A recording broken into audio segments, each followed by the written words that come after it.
अपने बीच भारतीय जनता पार्टी के वरिष्ठ नेता और गोवा के माननीय मुख्यमंत्री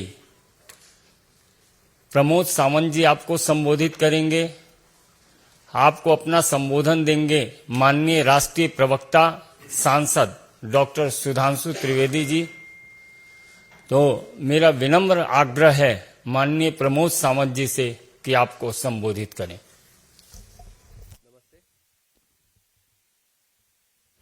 नमस्ते। दिल्ली की प्रेस मीडिया का मैं सबसे पहले आपका बहुत बहुत स्वागत करता हूं। द फेस्टिवल ऑफ डेमोक्रेसी जो देश में चल रही है, उसी फेस्टिवल में सभी लोग पार्टिसिपेट हो रहे हैं। विकसित भारत का सपना साकार करने के लिए अब की बार 400 पार, फिर एक बार मोदी सरकार, ये तो अभी भारतीय जनता पार्टी का नारा नहीं, लोगों का नारा बन चुका है। जम्मू कश्मीर से कन्याकुमारी तक सभी लोग यानी विकसित भारत का सपना साकार करने के लिए मोदी जी के साथ हैं। मैं 3 दिन से दिल्ली में हूं, दिल्ली का प्रचार कार्य में जुड़ा हुआ हूं। मैं दिल्ली में लोगों को मिलता हूं, खास करके मेरे भाई और बहनें को जो दिल्ली में प्रचार दौरान मुझे मिलते हैं। उन्होंने मुझे एक ही सवाल पूछा कि 9 दिन से ये जो स्वाति मलीवाल केस में दिल्ली का सीएम अरविंद केजरीवाल कुछ भी क्यों नहीं बात कर रहे हैं, वो चुप क्यों बैठा है, किस कारण चुप बैठे हैं। उन्होंने कुछ तो इस बात पे क्लैरिफिकेशन देना चाहिए। मुझे लगता है कि इस तरह से जो स्वाति मलीवाल की केस में केजरीवाल जी की चुप बैठना वो खुद सब कुछ बता देता है। ये अभी आम आदमी पार्टी बची नहीं है। This is an anti Delhi anti women party हो गई है। It is anti Delhi anti women party बन गई है। जो उन्हीं की एक सांसद 20 साल से केजरीवाल की सहयोगी और मुख्यमंत्री के 120 करोड़ के शीश महल पर उनके उत्पीड़न होता है, उनके ऊपर एक अत्याचार होता है और खुद उस घर के मुखिया यानी वो तो गवर्नमेंट बंगलोज है और उसमें जो उत्पीड़न होना और उसके ऊपर जो सीएम कुछ न बोलना, वो कुछ भी बात न करना, ये तो बहुत ही बेशर्मी जैसी बात है। मुझे लगता है कि उन्हीं के जो संजय सिंह जब प्रेस कॉन्फ्रेंस लेते हैं और उस प्रेस कॉन्फ्रेंस में वहां पे जो सीएम हाउस में उत्पीड़न हुआ है उसके ऊपर यानी स्वाति मलीवाल के ऊपर वो एडमिट भी कर लेते हैं और इसी के ऊपर 3 दिन के बाद केजरीवाल इसके ऊपर कार्रवाई करेंगे, ये उनकी खुद की प्रेस कॉन्फ्रेंस है। और 3 दिन के बाद जब फिर विभव कुमार जो केजरीवाल के पहले पीए रह चुके थे, उनको खुद केजरीवाल अपने गाड़ी में लेके सीएम हाउस से लखनऊ लेके जाते हैं, ये क्या दर्शाता है। मुझे लगता है कि केजरीवाल खुद होके इस कॉम्प्रोमाइज करने के लिए स्वाति मलीवाल पर प्रेशर डाल रहे हैं और इसी तरह से उन्होंने सोनी मिश्रा जी के मामले में भी किया था। तब सोनी मिश्रा जी ने नरेला के आम आदमी के विधायक के खिलाफ उत्पीड़न की शिकायत की थी, लेकिन केजरीवाल द्वारा कॉम्प्रोमाइज करने की सलाह के बाद उसने आत्महत्या को मजबूर होना पड़ा। स्वाति मलीवाल को एक पूर्व पीए जो उत्पीड़न करता है और विभव कुमार यानी किस हैसियत से जो सीएम हाउस पे रहता है, इसका भी आंसर मुझे लगता है केजरीवाल ने देना पड़ेगा। समझो विभव कुमार का कुछ भी इसमें इन्वॉल्वमेंट नहीं है तो खुद यानी अपने मोबाइल का फॉर्मेटिंग क्यों करता है, ये उन्होंने बताना पड़ेगा। जब दिल्ली पुलिस इंक्वायरी के लिए सीएम हाउस पे जाती है तो सीएम हाउस वहां के सीसीटीवी फुटेज जब ब्लैंक फुटेज क्यों देती हैं, जब वह गुमराह करने की बात सीएम हाउस से हो गई है, जो पेन ड्राइव पे यानी ब्लैंक फुटेज देने वाली वहां की सीसीटीवी फुटेज यानी पूरी गायब कर देना, ये क्या दर्शाती है। मुझे लगता है कि इस तरह से सीएम हाउस में सीसीटीवी फुटेज गायब करना यानी खुद विभव कुमार को वहां पे यानी छुपा के रखना, ये सब कुछ यानी इस केस में यानी बिल्कुल उनका विभव कुमार का ही हाथ है, ये दर्शाती हैं। मुझे तो लगता है कि ये जो केजरीवाल इंडिया अगेंस्ट करप्शन की बात कर रहा था, आज जो खुद इंडिया अलायंस में है और इंडिया अलायंस की एक लीडर मैं लड़की हूं तो लड़ सकती हूं, ये जो बात कहती हैं, तो ये महिला सांसद के ऊपर इस तरह से उत्पीड़न होने के ऊपर एक ब्रश शब्द भी न निकालती, वो क्यों, ये आंसर देना चाहिए। 13 मई को जो इंसिडेंस हुआ, इसके ऊपर जो बड़ी बड़ी बातें करती हैं, यहां से मुंबई जाके यानी सभा एड्रेस करती हैं, यहाँ पे प्रेस कॉन्फ्रेंस एड्रेस करता है, यहाँ पे रोड शो में जो जाते हैं, तो केजरीवाल इसके ऊपर एक टिप्पणी क्यों नहीं कर रहा है कि स्वाति मलिवाल के केस में क्या हुआ, ये लोगों को क्यों नहीं बता रहा है। खुद दिल्ली की महिला भगिनी पूछ रही है, मुझे पूछा तो उन्होंने आंसर, कम से कम तो मुझे लगता है कि दिल्ली सीएम ने इसके ऊपर आंसर देना जरूरी है। वो जो खुद चुप बैठे हैं, वो वही यानी विभव कुमार इस मामले में 100% इसकी इन्वॉल्वमेंट है। मैं बस इतना कहता हूं कि ये केस तो स्वाति मलिवाल ने फाइल की है। स्वाति मलिवाल आम आदमी पार्टी की सांसद रह चुकी हैं, उनकी 20 साल से वो सहयोगी रह चुकी हैं, और ये केस तो मुख्यमंत्री के निवास पे हुआ है और केस भी दर्ज स्वाति मलिवाल ने ही किया है। यहाँ पे भारतीय जनता पार्टी की कोई इन्वॉल्वमेंट नहीं है, लेकिन इसका क्लैरिफिकेशन आम आदमी पार्टी ने देनी चाहिए। जो आम आदमी पार्टी का मुख्यमंत्री केजरीवाल आज बेल पे बाहर हैं, उसकी कोर्ट की गारंटी है कि वो 2 तारीख को अंदर जाएगा। ये हमारी गारंटी नहीं है, ये कोर्ट की गारंटी है। 100% वो 2 तारीख को अंदर जाने वाले हैं।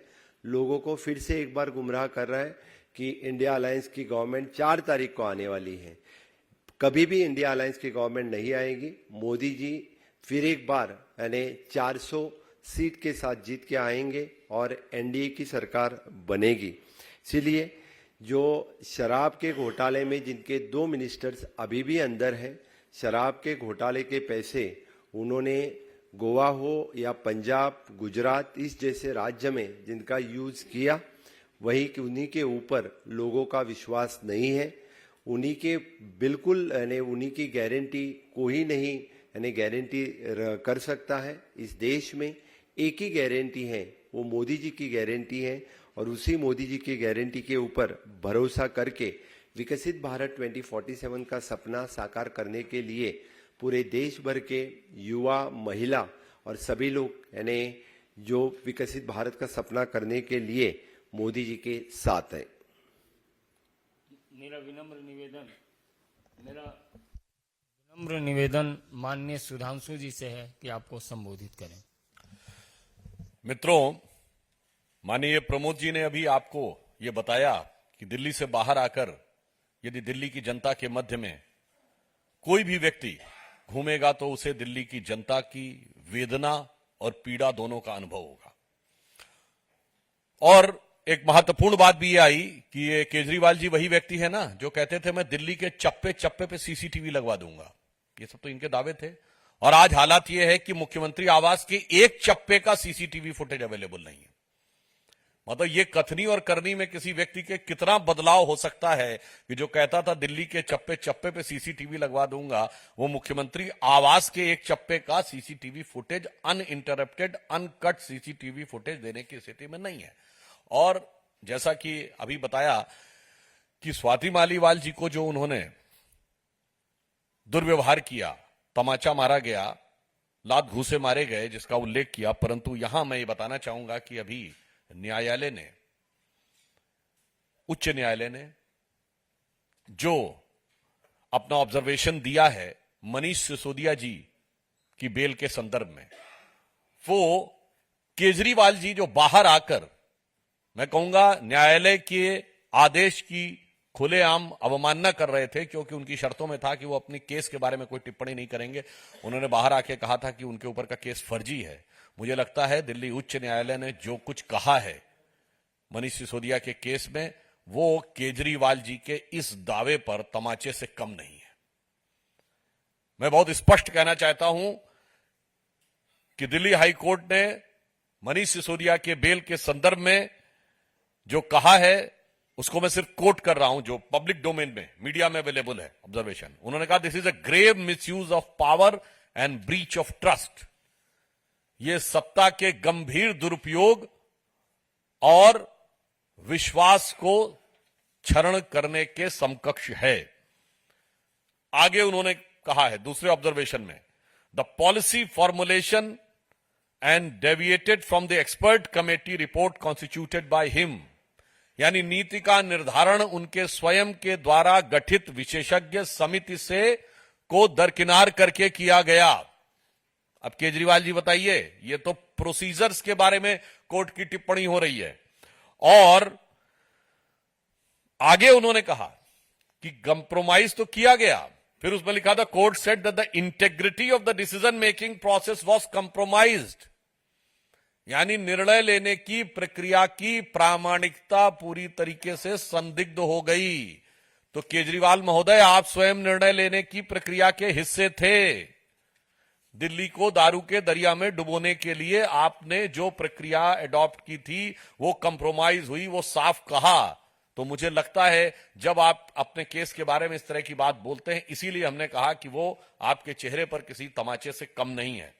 इसके बाद और भी महत्वपूर्ण बात कही है, कोर्ट ने ऑब्जर्व किया है सिसोदिया जी के बारे में, he has failed to produce 2 phones used by him and claim that they were damaged. The court said that the possibility of tampering of evidence can not be ruled out, यानी वो 2 ऐसे phone जो वो प्रयोग कर रहे थे produce करने में सफल नहीं हुए, उन्होंने कहा कि वो डैमेज हो गए हैं और इसलिए साक्ष्यों के साथ छेड़छाड़ और उन्हें प्रभावित करने की संभावना पूरी तरीके से बनी हुई है, इसलिए बेल नहीं दी जा सकती है। ये मुझे लगता है केजरीवाल जी की स्वघोषित छवि जो भी वो बनाने का प्रयास कर रहे हैं उस पे इससे बड़ा डैमेज नहीं हो सकता। यदि कोर्ट बहुत स्पष्ट रूप से कहे और आपके साथी कहें कि वो 2 फोन खो गए और वो डैमेज हो गए, तो मुझे लगता है ये तीसरा उनके ऊपर बहुत बड़ा ऑब्जर्वेशन है। और सबसे महत्वपूर्ण बात, कोर्ट ने कहा है, in respect of PMLA case, prevention of money laundering case, court said that the prosecution was able to make out a prima facie case of money laundering, अर्थात प्रथम दृष्टया मनी लॉन्ड्रिंग का केस बनता हुआ दिखता है। यह साक्ष्य प्रोसिक्यूशन ने जो प्रस्तुत किए हैं उससे प्रतीत होता है कि प्रथम दृष्टया the prima facie case of money laundering prosecution was able to make out. मुझे लगता है कि अब उच्च न्यायालय के इस ऑब्जर्वेशन के बाद किसी प्रकार का कोई किंतु परंतु संशय किसी के मन में नहीं रह जाता है, मगर एक संशय हम सबके मन में सदैव रह रहा है कि कानूनी दृष्टि से तो बिल्कुल साबित होता चला जा रहा है कि आम आदमी पार्टी ने, कि सरकार ने इस लिकर स्कैम में क्या किया था, यानी legally it is been consistently, categorically, irrefutably is gradually established, but morally we are perplexed। Manish Sisodia को लेकर कोई ना आंदोलन हो रहा है, न बयान दिया जा रहा है, न कोई कार्यक्रम हो रहा है। सारा आंदोलन कार्यक्रम विभव कुमार के लिए हो रहा है। तो लीगल क्वेश्चन का आंसर तो कोर्ट है, हम मॉरल और पॉलिटिकल क्वेश्चन का आंसर केजरीवाल जी से पूछना चाहते हैं कि आपके उप मुख्यमंत्री जो आपकी सरकार में नंबर 2 की हैसियत रखते थे, न उनके लिए चुनाव प्रचार में लाने के लिए मांग हुई है, न कोर्ट में किसी ने जाके अर्जी दायर की है कि केजरीवाल जी की तरह उन्हें भी प्रचार करना चाहिए, न कोई उनके लिए आप आंदोलन या बयान दे रहे हैं। सारे बयान आंदोलन केवल विभव कुमार के लिए जो टेक्निकली कुछ भी नहीं है, या यूं कहूं सब कुछ वही है।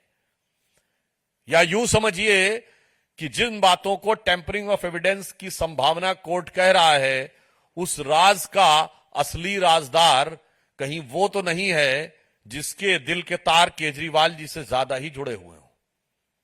इसलिए महिला सम्मान को ध्वस्त करने से लेकर सरकार की प्रशासनिक प्रक्रिया को ध्वस्त करने तक जो कार्य आम आदमी पार्टी की सरकार ने किया है, वह दिल्ली की जनता के सामने अब शीशे की तरह स्पष्ट है। और इसे मैं कह सकता हूं ये ज्यादा दुखद और कष्टकारक इसलिए है कि ये उस पार्टी के द्वारा किया गया है जिसने कितनी नाटक नौटंकी की थी। हम तो पारदर्शी रखेंगे, हम तो एक एक डोनेशन को रियल टाइम में शो करेंगे, वैसे वो शो करनी बंद कर दी। उसने कहा था दारू का ठेका तब खुलेगा जब उस जगह की 80% महिलाएं हां कर देंगी, कहीं पे कुछ दिया ही नहीं। वो कहते थे right to reject, right to recall देंगे, वो तो किया ही नहीं। जो कहते थे अपना लोकपाल रखेंगे, वो टोपी ओपी तो फेंक दी और अपनी पार्टी में जो लोकपाल बनाया था उसको भी फेंक दिया। इसलिए इस दिल्ली की जनता के साथ जो छल हुआ है और देश की जनता के साथ जो भ्रम करने का प्रयास किया गया है, मुझे लगता है देश की जनता इसका समुचित और प्रभावी प्रत्युत्तर देगी।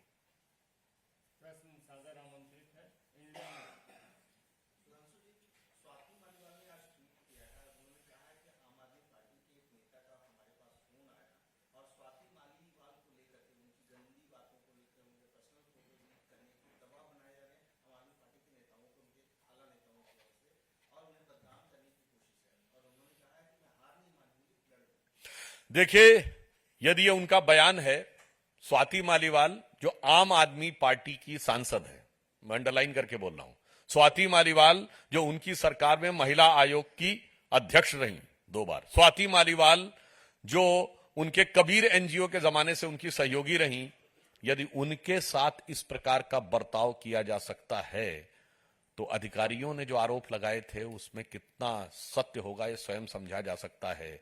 और जो लोग अपनी इतनी पुरानी साथी स्थापित महिला आयोग की अध्यक्षा और सांसद के लिए ये भाव रख सकते हैं तो वो जनता के प्रति कितना घटिया निम्न स्तरीय हथकंडे अपना सकते हैं अपने राजनीतिक स्वार्थ की पूर्ति के लिए, उसे समझा जा सकता है। मतलब ऑन द लाइटर नोट में कहूं, एक सज्जन ने बताया तो उसे कह सकते हैं कि संस्कृत में कह सकते हैं कि यदा यदा ही महिला सांसद अपॉइंटमेंट याचती तदरि केजरीवालस्य सिद्धांतद्वयम् लात घूसा नाम कमर मध्य चटकना मुख भंजनम। तो भाई आप अपनी सांसद के साथ ये कर सकते हैं केवल अपने राजनीतिक स्वार्थ की पूर्ति के लिए। मैं गंभीर बात कह रहा हूं, तो अपनी राजनीतिक स्वार्थ की पूर्ति के लिए आप दिल्ली और देश की जनता के साथ क्या कर सकते हैं, सोचा जा सकता है। कमलेश, भारत एक्सप्रेस।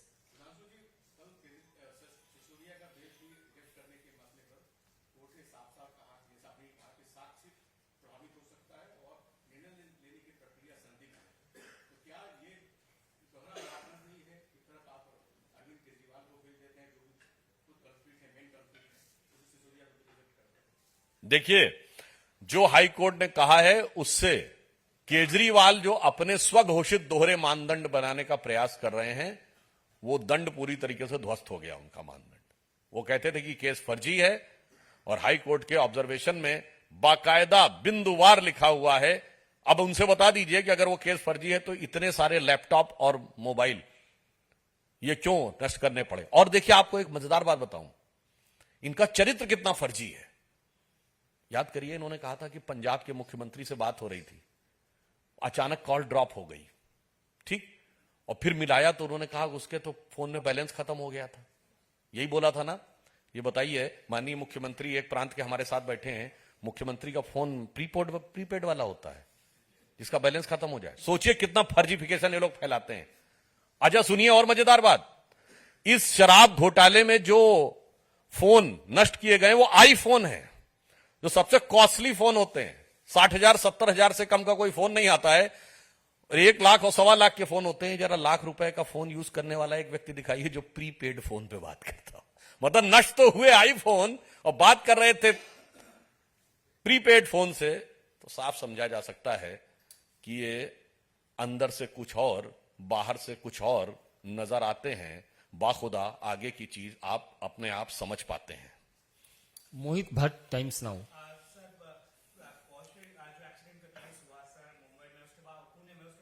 अभी थोड़ा केजरीवाल जी पे, अभी केजरीवाल जी पे और कोई प्रश्न है क्या?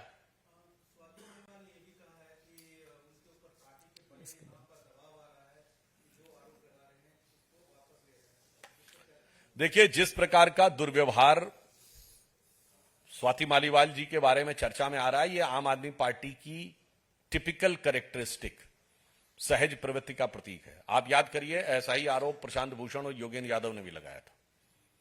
ऐसा ही किरण बेदी के साथ हुआ था। कुमार विश्वास बहुत सारी बातों में अंदरूनी बातें बोल चुके हैं कि क्या क्या चीजें किस किस प्रकार से उस जमाने में हुई थी। और फिर जितने भी लोग हैं हमारी पार्टी में आए हुए, शाजिया इल्मी, अश्विनी उपाध्याय, अन्य अन्य लोगों जिनके साथ हुआ था, तो मुझे लगता है यही एडमिरल रामदास के साथ हुआ था। तो मैं पुनः ये कह रहा हूं, ये आम आदमी पार्टी के अंदर की ओछी और क्षुद्र मानसिकता का एक स्पष्ट प्रकटीकरण जनता के सामने हो रहा है। Mohit Bhatt Times Now. Order court से आया, कोर्ट ने जो दिया वो जुडिशियल सिस्टम का पार्ट है, जो एक्सीडेंट केस हुआ उसमें। पर राहुल गांधी इस पे पीएम पे अटैक कर रहे हैं, कह रहे हैं कि दो जस्टिस सिस्टम है देश में, एक अमीरों के लिए, एक गरीबों के लिए। पीएम को बोल रहे हैं कि पीएम के अंडर ये जस्टिस सिस्टम है कि एक तरफ ट्रक ड्राइवर मारे तो उनको 10 साल की सजा, एक तरफ अगर अमीर की तरफ से एक्सीडेंट होगा सिर्फ एक ऐसे लिखने को कहा जाता है। कैसे देखते? देखिए, उस विषय के ऊपर पूरी संवेदनशीलता के साथ हमारे उप मुख्यमंत्री देवेंद्र फडणवीस जी ने सभी समुचित कानूनी जो प्रक्रियाएं हैं, जो कानूनी उपाय हैं, उनको करने के लिए आश्वस्त किया है। मुख्यमंत्री शिंदे जी ने भी इस विषय के ऊपर टिप्पणी दी है। परंतु राहुल गांधी जी अगर ये कहते हैं तो ये उनकी मानसिकता दर्शाता। जुडिशियल सिस्टम क्या नेता के अंडर में होता है? हां राहुल गांधी जी, आपकी सरकार के समय में होता होगा। और हमें याद है कि आपकी दादी ने यह बोला था कि कमिटेड जुडिशरी होनी चाहिए। और आपकी दादी के समय में इमरजेंसी में कोर्ट में यह भी हुआ था कि वकील ने खड़े होकर कहा था, मिलॉर्ड, अगर पुलिस वाला किसी को गोली भी मार दे, यानी जब समय सारे ह्यूमन राइट्स सस्पेंड कर दिए गए थे, तो मिलॉर्ड आप देखते रहने के अलावा कुछ नहीं कर सकते। राहुल गांधी का अपना। और रही बात न्यायिक सिस्टम के महंगे होने की, तो भाई भारत के सबसे महंगे वकीलों को तो आपने भेजा हुआ संसद में, जो लाखों रुपए की फीस लेते हैं। जरा कहिए अपने साथियों से कि सिस्टम को सस्ता करने का प्रयास करें। पर उपदेश कुशल बहुते रे, जे आचरण ही से नर न घने रे। बहुत बहुत धन्यवाद।